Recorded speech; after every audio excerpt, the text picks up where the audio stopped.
Wotnot Chatbot tutorial, how to use Wotnot. So hello guys and welcome back to today's video. So in today's video, let's guide you on how you will be able to create or utilize Wotnot over here. So creating it is very simple, or utilizing it. So first things first, that it's actually going to ask us to do is to build our chatbot flow. So what is the chatbot flow? That's basically how our chatbot would respond or send information or message to your users. So let's go to the chatbot builder, which is going to be this icon over here. And we can easily click on create or build the bot over here. Build an inbound bot which responds to incoming queries. So where would you like to deploy your bot? So there are different options. You could deploy it to the web or our website. You can deploy it to your chat or WhatsApp, your Instagram, SMS, Facebook, or even voice over here. So the most common one would be the website or our WhatsApp over here. So for example, let's go with website. So there are different templates available over here for you to choose from. I would recommend that you choose from the different templates available because it would just allow you to save a lot of time, and it might even give you insight on what a good flow or chat flow would be. It will save you a lot of time, and specifically if what you're trying to create already exists, there's a saying that if it already exists, don't recreate it. Just utilize it to save your time and effort. So let's try using a template. Then later on, if you have more time, we could build from scratch as well. But anyway, let's go with the most basic one, which is appointment booking. Simply click on use template, and we should then be able to see the workflow available over here, as you can see.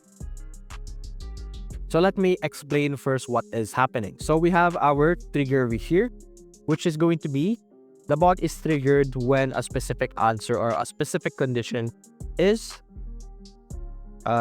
condition or accepted, or if a specific condition occurred. And over here, this will be the initial message. So it will basically greet the user. So you can modify the text over here, double click on the specific node, and you should then be able to modify what it will be sending. You could even add a file or other types of information as well.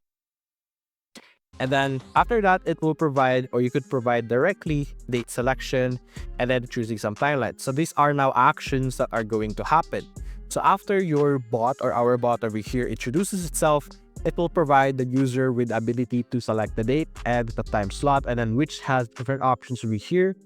So these are all options, or these green parts over here are collecting information, nodes that collects information. And then the option over here are messages, or the green or the orange one over here. So to be able to add stuff here, there are certain areas over here that we can check out. So let's look for it. So we have auto layout over here, search block, undo, zoom, and even watch tutorial over here. You could test your bot over here or deploy. If you prefer, you could also test the bot over here. There we go. Which will show you a preview over here on the right side on how it works or what it would look like when it is activated. But I think it's not going to let us modify over here if we're already using a template. So we can change or add different nodes over here if we already have a template or selected template over here. But anyway, with this template, you can just simply double click on different parts and modify them.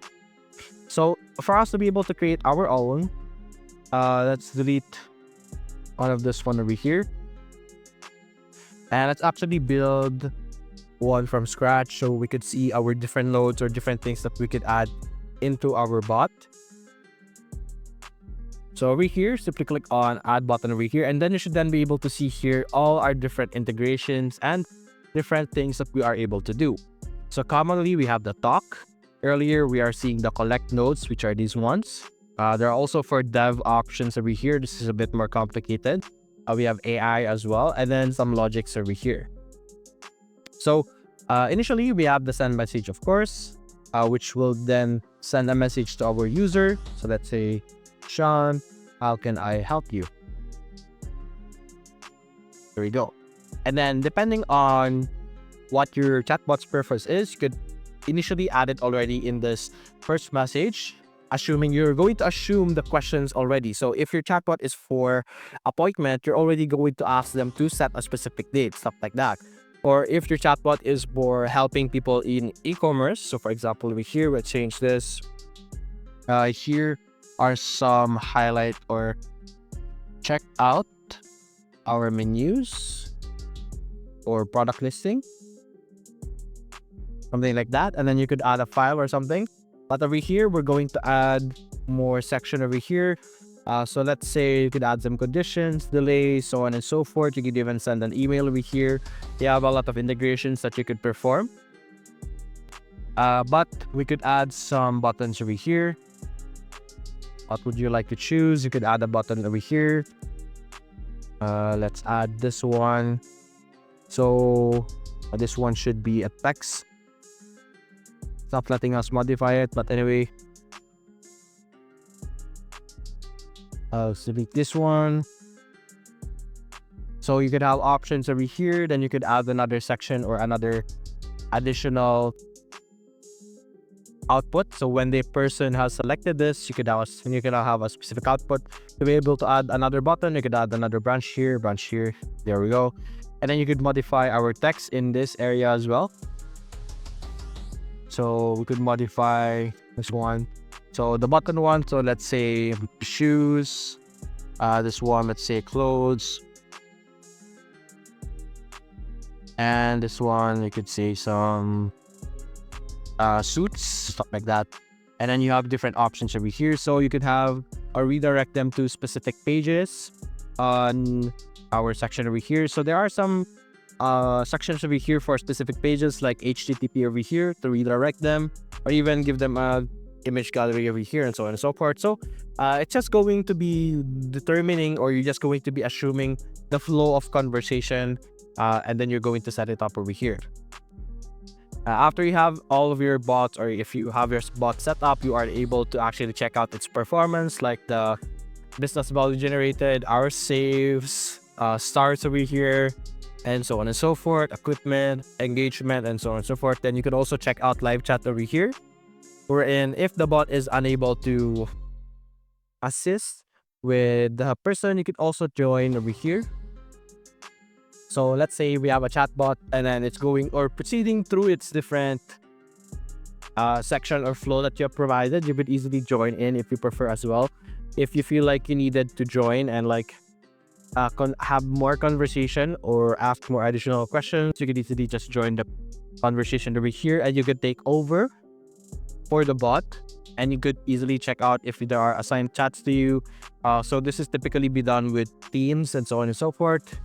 There's also some AI Studio over here, and you will also do your channel configurations over here, like the appearance of your chatbot and general settings as well. So you could also modify what it would look like. So over here, you could connect your Facebook, WhatsApp, Instagram to be able to integrate your live chat as well into those platforms. And additionally, you have your contacts going to be available over here. There's also some tools that you could integrate with our platform over here, but you're going to have to get a plan for the specific features. But anyway, and that's basically how you'll be able to utilize Wotnot, create your bot over here, connect it with your channel, and you are able to modify or monitor the chats over here in the live chat, and of course, check out some analytics over here as well. So that's basically it, guys. If you enjoyed this video, leave a like and subscribe. Thanks for watching.